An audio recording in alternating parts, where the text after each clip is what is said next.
Hello, fellow hospitalists, and welcome to Documentation Talks with Dr. Tom.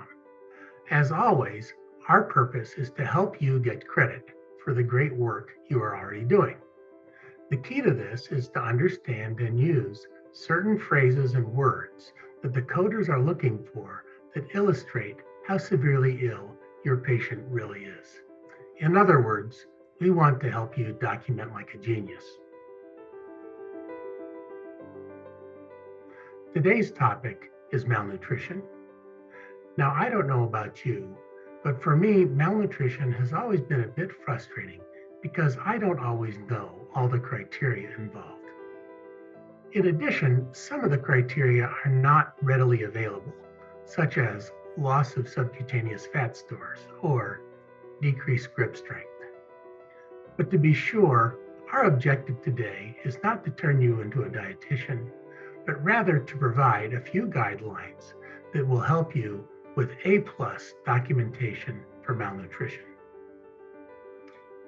First of all, nutritional status needs to be documented on all hospitalized patients because both acute and chronic illness are risk factors for malnutrition. Usually this is done by the dietitian, but if the dietitian is not on the case, it is up to the hospitalist to make a brief assessment and document it in the medical records. In addition, the hospitalist should have an increased index of suspicion for malnutrition if, for any reason, the patient has a risk factor for malabsorption or they have had decreased oral intake for a week or more.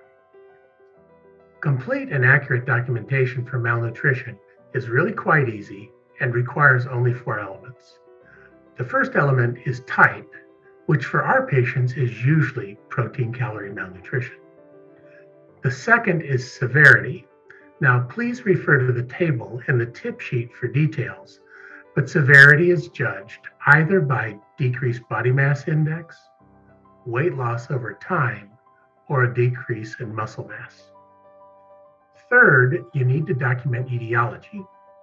Examples of etiology would include poor oral intake resulting from advanced dementia, or dysphagia as caused by a stroke, or advanced stage ovarian cancer, or malabsorption from short bowel syndrome.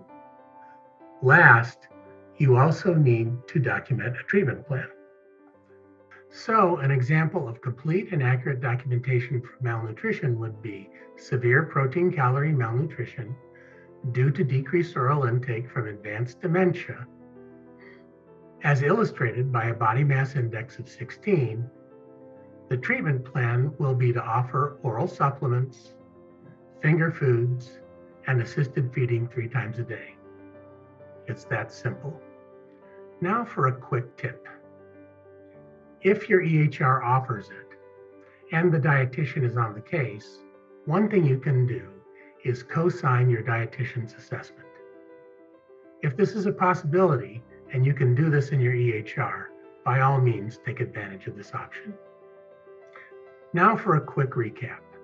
First of all, every patient in the hospital needs an assessment of their nutritional status, either by you or the dietitian or both. Next, complete and accurate documentation for malnutrition is easy and requires just 4 elements. First, type, second, severity, third, etiology, and fourth, a treatment plan. It's that easy. We can do this. Please stay tuned. Next month, our topic will be congestive heart failure. So long, hospitalists.